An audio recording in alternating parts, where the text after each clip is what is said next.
Spoštovani gospe, spoštovani gospodje, dragi domoljubi, veliko čast mi je, da lahko spregovorim na tem shodu proti krivosodju, obenem je pa veliko veselje. Ta zbor ni zbor zgolj proti krivosodju, ampak je naš zbor na poti do naše zmage na volitvah.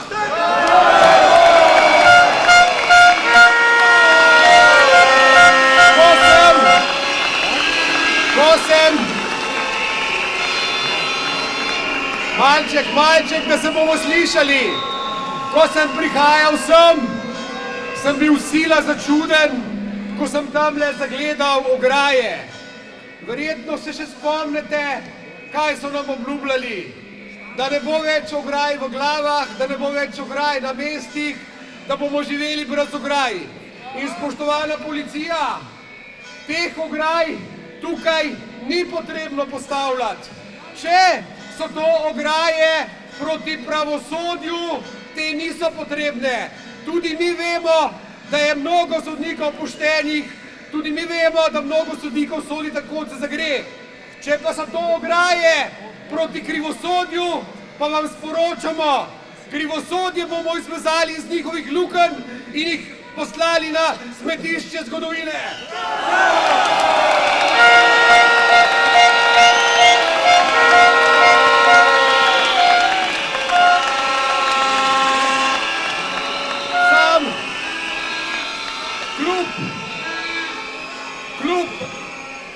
Kljub dolgi dobi, ki jo vsi vi, tudi jaz, v boju za demokracijo živimo, se moram danes posuti s pepelom. Šele ta teden sem izvedel, čeprav bi mogel to že zdavno vedeti, da so naši sodniki lahko člani političnih strank. Torej, policist, ki vas bo kaznoval, ker ste prehitro vozili, zato, da je neodvisen in nevtralen, ne sme biti član politične stranke. Vojak, ki vas bo varoval ali pa vam pomagal, nam pomagal po naravnih nesrečah, ne sme biti član politične stranke. Sodnik, glej ga zlomka, ki pa nas lahko krivično zapre, pa je lahko član politične stranke. Nesprejemljivo!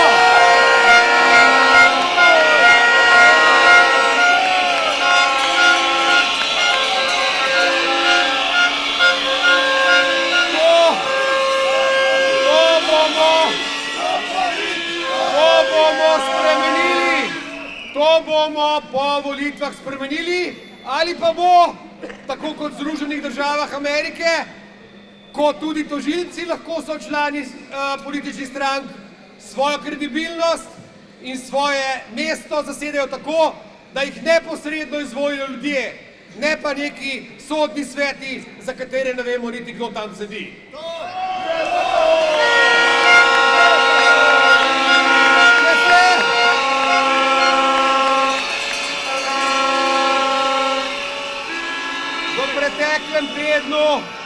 V preteklem tednu smo lahko poslušali, kaj pravzaprav je za tem slavnim postopkom Trenta. Lahko smo vedeli in izvedeli, da je cenilka ocenila zemljišče na relativno nizke zneske. Lahko smo zvedeli, da so mnogi cenilci povedali, da temu ni tako. Lahko smo videli, da je potem, ko je bila javna dražba za to zemljo, ta javna dražba povedala, da je zemljišče vredno daleč več, kot obtožujejo našega predsednika. Izvedeli pa smo v teh dneh še nekaj. Odprite si Gurs, poglejte, koliko je vredna stavba na Litijski. 3 milijone evrov. Za koliko so jo kupili? 8 milijonov. 8 milijonov.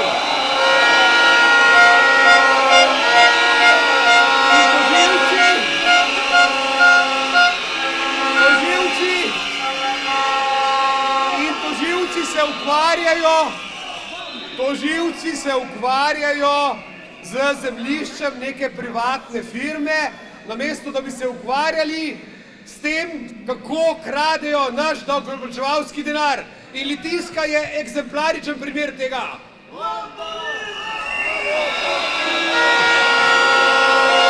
Verjetno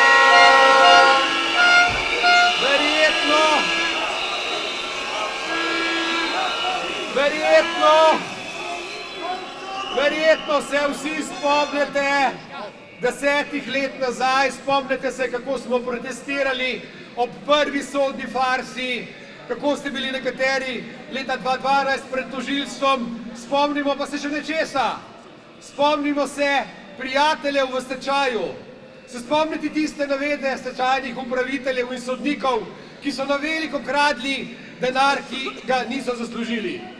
In pazite, ravno v teh dneh so se prijatelji v stečaju zopet obudili.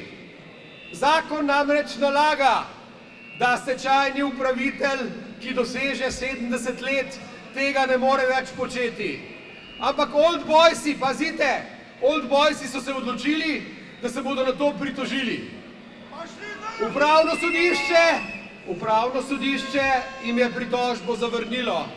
Ustavno sodišče jim je oceno za presojo ustavnosti zavrnilo. A glej ga zlomka, Vrhovno sodišče pod predsedovanjem revolveraša Mikija pa jim je ugodilo. Si predstavljate?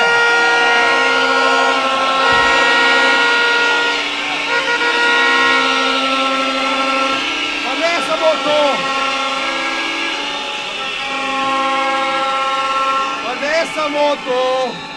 Poslušajte, ne samo to. Ko se pritoži neka stečajna upraviteljica, ki ni prvorazredna, ista sodnica pove, da njena pritožba ni upravičena. Ko pa se pritoži Taljat ali pa oni drugi, ki je prvorazredni stečajni upravitelj, ki je old boys, pa Vrhovno sodišče njim ustreže. Eksemplarično dvojna merila. In zato smo danes tukaj, da to krivosodje izbezamo iz njihovih lukenj in jih odpeljamo na smetišče zgodovine.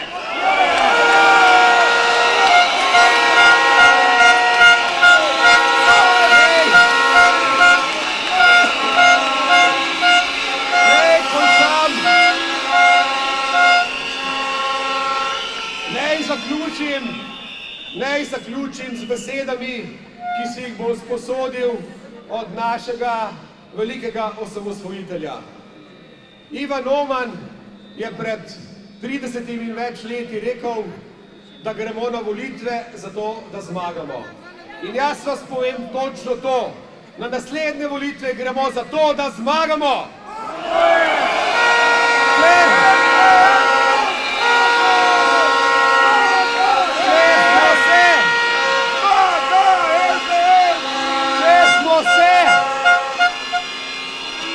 Smo se po tistih volitvah osamosvojili, se bomo po tokratnih osvobodili.